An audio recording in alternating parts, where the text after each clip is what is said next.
being organised as a bit of an emergency conference, if you like. But there's a lot of apprentices this year that seem to have places at the college, but they can't find a job.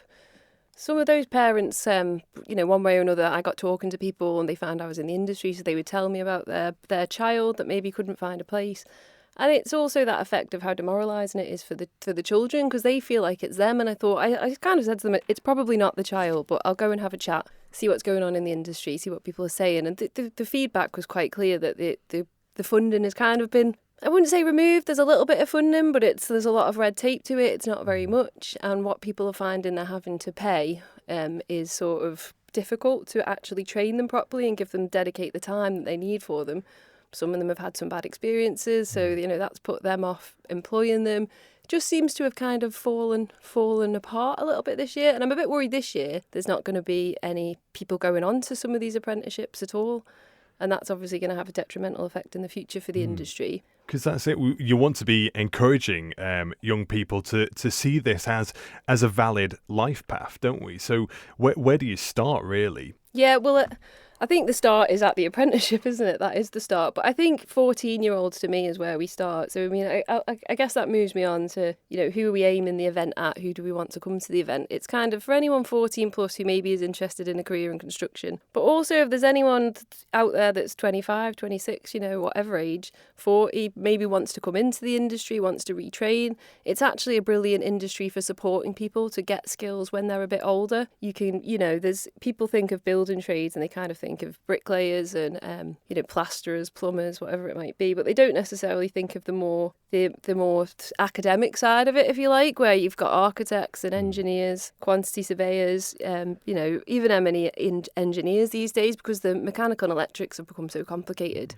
They need designers in their own right, really.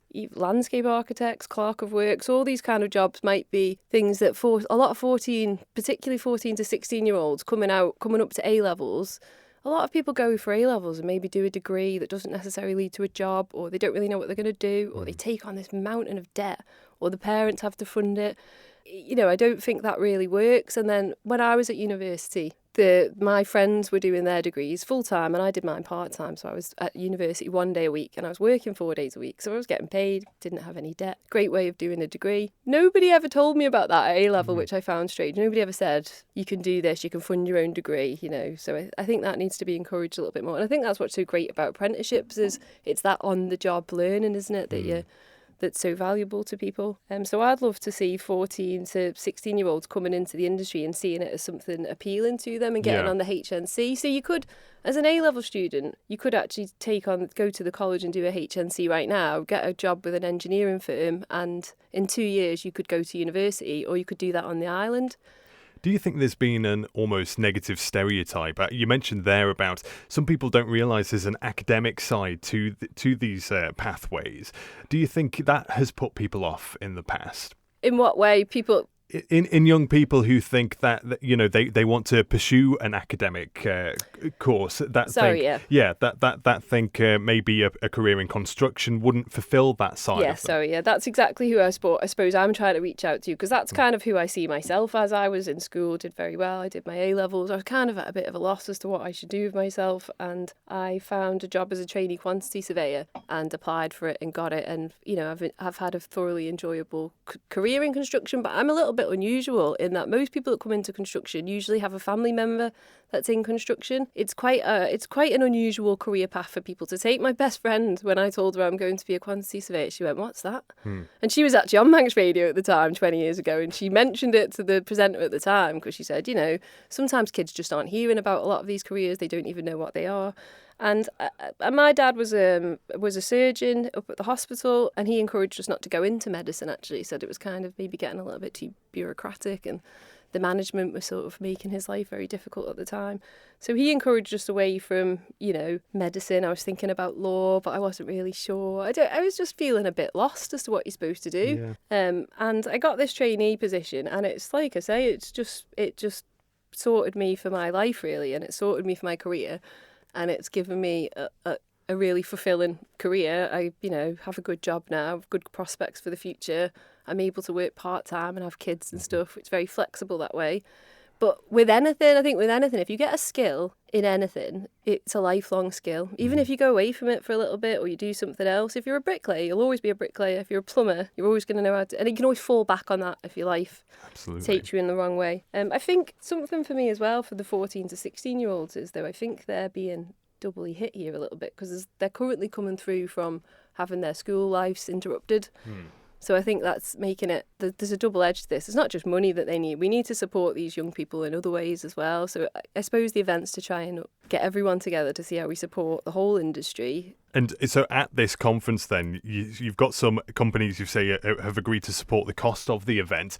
If, say somebody 14-year-old came along to find out more about these life pathways, who are they gonna meet here at this conference? Right. Well, there's a few people that have obviously, like you say, very kindly agreed to fund the event and donate a little bit so we can just pay for the venue, etc.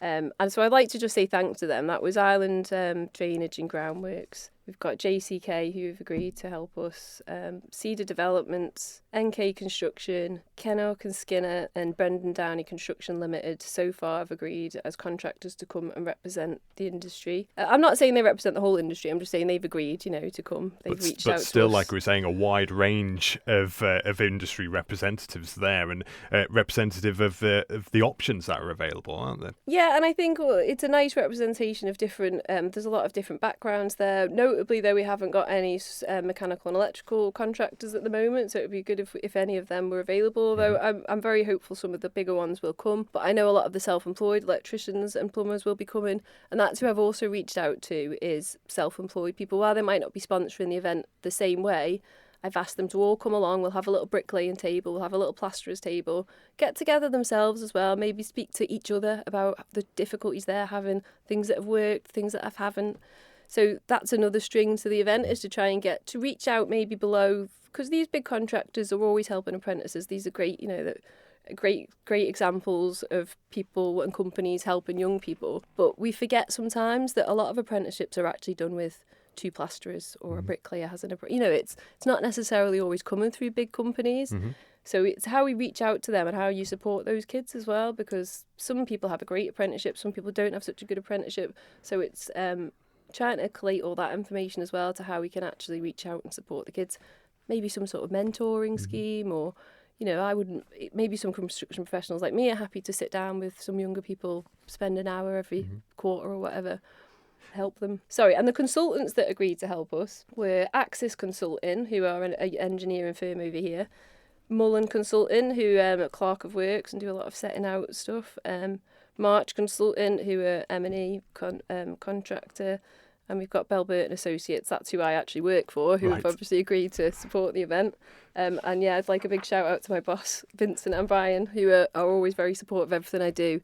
Fantastic. And have been very supportive of this event, putting this event on. So I guess then, final question, if there was somebody here now, a 14-year-old who doesn't know what to do in life, they're probably looking at their options for their GCSEs and looking ahead, what would you say to them right now? If they want to come into the professional side of things, I would say to them, maybe reach out to someone in the industry, speak to people if you want to be a quantity surveyor or project manager, or you're interested in these things, try and get work experience over the summer, try and get some work experience maybe over the Easter holidays, get yourself in the industry so you kind of know what it's about, because it's good to know what you're coming up against as well, because it is a different industry to other industries. So some people, it's not what they're expecting when they get there as well, so you kind of need to understand that. If you were maybe more someone who doesn't like school, isn't doing well at school, I would encourage you to definitely try and seek out contractors, see if there's anyone who would give you a little labouring position or help you out over the summer holidays. It's getting more and more difficult with insurance and things like that for this to happen. But I met a young man the other day actually who's in the UK at the moment. He's looking to move to the island, and he works with 14 to 16-year-olds specifically to get them on the mechanical and plumbing apprenticeships. So he works with people that are not academically doing well, maybe not attending school, maybe struggling with, personal circumstances. So he tries to give them the skills because he recognises, and I think we all recognise, if you can give people that are struggling some skills, even if they go off the rails, when they get back on, they've got the skills, they'll always have them to fall back on. And hopefully it'll give them that bit of self-worth and that ability to make some money as well, because it's becoming more and more difficult to live. So skills help you get better job prospects. And honestly, some of the most successful and wealthy people I know left school at 16 and started very successful subcontracting businesses or small builders, and they do very well. Nurturing those skills as well at an early age, and like you were saying, and offering that pathway. What kind of wider effect do you think it could have on the Isle of Man down the line for generations to come? Well, I think obviously from the taxpayer's point of view, the more kids that we get into skills, the more tax that we're going to get off them, in the long run. And I think we should be I don't want to say throwing money at them, but I think every kid should be given, I don't know what's going on with the university grants as well. Someone said you don't even get university fees paid for in full anymore, which I think is also a problem. But I just think it goes without saying that, say, a joinery apprentice should get, I don't know what the figure is, this is something that I want to canvass the industry about, but for me, somewhere in the region of a couple of £100 a week towards that first year, it just is a no-brainer because they're paying tax straight away on that money, so you're already getting some of it back. If that person goes on within 3 or 4 years and is qualified, you could quite quickly do a calculation that would show a payback within 20 years, and more than a payback.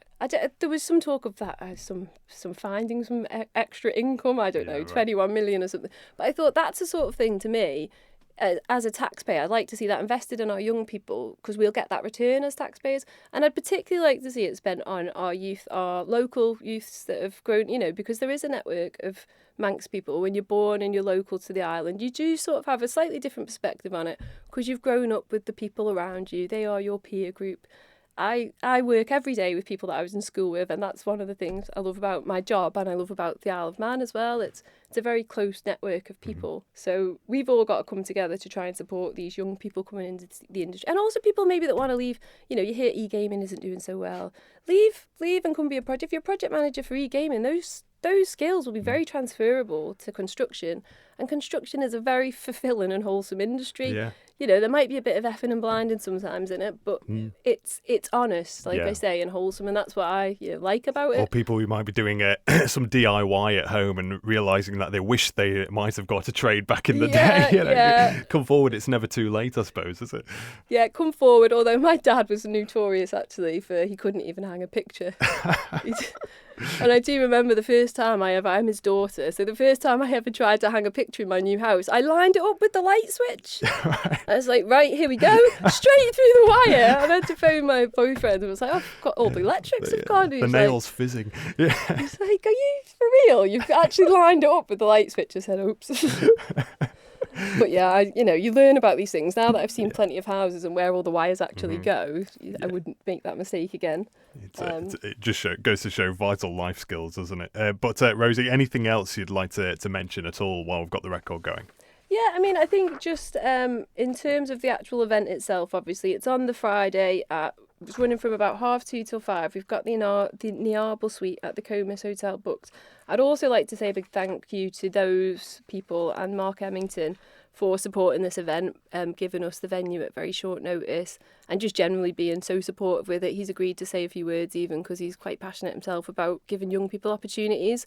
And I think it's that opportunity to take these people and give them life skills, it's important. And there really is a crisis at the moment among our young people, 14 to 16-year-olds. They're struggling and we need to help them. So I'd like to call out to the industry to just, if you're in the industry, if you're any part of the industry, please come and show your support. I'm not asking anything of you other than maybe fill in a questionnaire, be there for people that might want to ask some questions, and see what's going on in the industry, just to get a little bit more transparency to what's actually going on. So I think people say this, people say that. I'm just trying to bring everyone together. And all these new tools we've got for managing things like Facebook and social media and sometimes we get lost. Sometimes it was easier when we just had to phone people. Mm-hmm. I used to like when you have to phone in sick.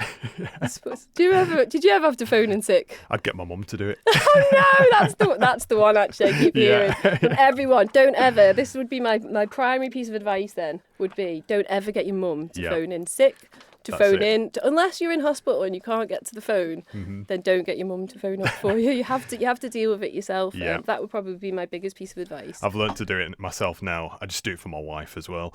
But there we go. So Most people just text these days, send a don't they, text. or Yeah, email, have you but- got a website? Yeah, Yeah, perfect. something like that. So yeah, I think that would be my takeaway for young people. But yeah, if people could come to the event, like I say, there'll be a few presentations from 3:15 from some construction professionals, industry professionals, just a bit about their career. It's nothing too formal. This is really more of a networking event. And being a builders conference, I suspect the bar will do all right out of it. So from 5:00, yeah, I'd be happy to have a glass of wine. Thank you for making it to the end of the Manx Radio newscast. You are obviously someone with exquisite taste. May I politely suggest you might want to subscribe to this and a wide range of Manx Radio podcasts at your favourite podcast provider, so our best bits will magically appear on your smartphone. Thank you.